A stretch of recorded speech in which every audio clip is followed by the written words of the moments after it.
안녕하십니까. 강남 노무법인의 고문으로 있는 김혜선입니다. 오늘은 정보순 노무사님을 모시고 이주 노동자 사업장 변경 관련해서 매일 노동뉴스에 난 그 기사에 대해서 한번 논의하도록 하겠습니다. 우선 요 관련해서 우리나라 정부가 좀 여러 가지 제도 개선을 좀 계획을 하고 있는 것 같은데 그 배경 설명을 좀 해주시죠. 예, 안녕하십니까. 공인노무사 정봉수입니다. 오늘 매일 노동뉴스에 이주 노동자 사업장 변경 더 제약한 정부 이런 기사가 나왔습니다. 예, 인권단체에서는 외국인 근로자에 대한 어떤 이주의 자유 또 직업 선택의 자유를 보장해 줘야 된다. 이런 그런 주장을 펼치고 있습니다. 사실은 이게 단순 기능 그러니까 비전문직 근로자들 같은 경우는 한국에서는 두 가지 부류가 있습니다. 방문 취업 해가지고 중국 동포들이 이제 그런 부류가 속하고 또 하나는 E9 해서 동남아나 중국, 몽고, 구소련 지역에서 오는 근로자들이 단순 기능에 이제 종사하고 있습니다. 근데 이런 분들 같은 경우에 만약에 사업장 변경이 자유롭게 허용이 되게 되면은 우려가 되는 게 이제 3D 업종에서 일하는 그런 업종에 있는 사업주가 외국인 근로자를 도입하는 목적이 이런 그런 업종의 부족한 노동력을 해소하기 위한 건데 더 어려운 업종은 사람을 구할 수가 없습니다.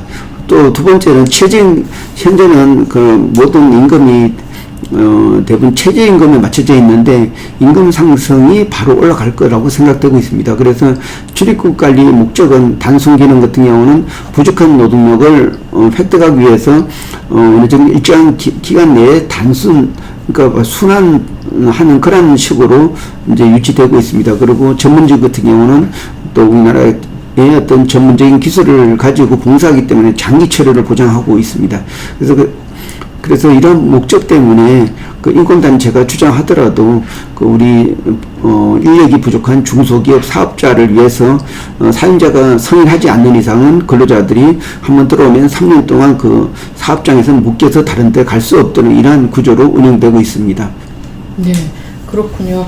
그러면 아까 말씀하신 이 사업장을 변경할 경우는 지금 사용자에서 이제 허가를 해줘야 되는 거잖아요. 그러면 이제 아까 말씀하신 비전문직 근로자의 그러니까 소셜 스테이터스와 이 3D 업종에 있는 단순 노동자들의 이주 자유라든지 이런 것들이 앞으로 어떻게 개선이 돼야만 되는지 말씀해 주시죠. 예, 인권적으로 볼 때는 당연히 외국인 근로자도 어떤 이주의 자유, 직업 선택의 자유가 보장이 됩니다. 보장이 돼야 된다고 생각하고 있습니다. 그런데 사실 그게 보장이 되면은 3D 업종에서 종사하는 중소기업을 위해서는 그렇게 만약에 그렇게 보장이 되면은 다 근로자들이 더 나은 직장에서 더 많은 임금을 받고 어떤 일을 하고 싶어 하기 때문에 인력을 구할 수가 없습니다. 그렇기 때문에 출입관리 정책상 부족한 인력을 대체하는 게 아니고 보완을 하기 위해서 외국인 근로자를 도입을 하기 때문에 일정한 기간 예를 들어서 계약 기간이 대부분 3년 후 채용하게 됩니다. 3년 동안은 다른 데 못 가고 사업장에 매여 있을 수밖에 없습니다. 이 3년이 지나면은 비전문 단순 기능 근로자들도 다른 사업장으로 이전을 할 수가 있습니다. 근데 또 중요한 거는 만약에 똑같은 사업장에서 추가적으로 2년을 더 근무하게 되면은 성실 근로자 제도가 있어가지고 이런 근로자들 같은 경우는 추가적으로 또 3년, 2년에서 총 10년을 근무할 수가 있습니다. 그런데 만약에 사업장을 옮기는 근로자들 같은 경우는 바로 5년이 최대 5년 근무하고 바로 그러니까 이제 한국에서 이제 더 이상 체류가 보장이 안 되기 때문에 복귀를 해야 됩니다. 네.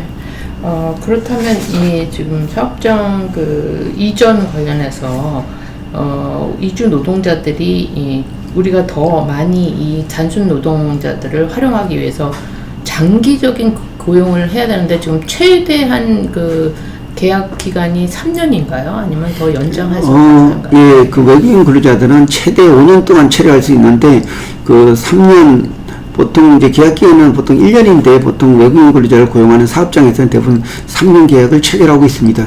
그래서 이 3년 동안은 다른 사업장에 갈 수가 없습니다.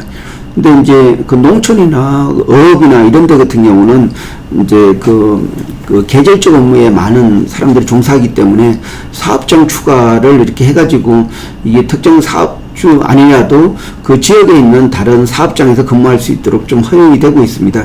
그래서 만약에 단순기능 근로자들이 다른 사업장을 가기 위해서는 그 본인의 사유가 아닌 그 사업주가 임금 체불이 됐다든지 아니면 사업주가 이주에 대해 그 다른 사업장에 그 간다는 것에 대해서 동의를 했을 때에는 다른 사업장으로 갈 수가 있습니다. 3년 내라도. 근데 또 3년이 지나면 언제든 다른 사업장에 가서 근무를 할 수가 있습니다. 네. 우리나라와 같이 최고령화, 초고령화 사회고 또 출산율 저하하는 그런 환경에서 제도적으로 이 외국인 노동자들에 대한 그 제도라든지 이런 것을 잘 정비해가지고 많이 활용했으면 좋겠는데 또 추가적으로 하실 말씀 있으신가요? 예, 우리 고모님이 말씀하신 대로 저도 전적으로 이렇게 우리 부족한 노동력을 대체해준다, 그러니까 어떤 보완해준다든지 아니면 활용한다든지 아니면 좀 같이 이제 어떤 인구 소멸 지역에서 같이 이제 살 수 있는 이웃으로 하기 위해서는 제가 볼 때는 그 출입국 관리법이 좀 더 유연하고 더 적극적으로 대응해야 된다고 생각됩니다. 그래서 지금 유학생들이 우리나라에 한 23만 명이 있는데 이런 인력이 본국에 복귀하는 게 아니고 한국에서 이제 이런 분들 같은 경우는 한국 문화도 이해하고 한국어도 가능하고 또 한국에서 공부했기 때문에 한국에서 잘 적응할 수 있을 거라고 생각됩니다. 이러한 노동력을 많이 활용하게 되면은 그 외국인하고 한국 사람의 어떤 문화적인 그 갈등을 많이 해소하면서 같이 부족한 노동력을 많이 활용할 수 있을 거라고 생각됩니다. 그리고 또 현재 거의 한 80% 이상의 단순 기능 근로자들을 도입을 하고 있습니다.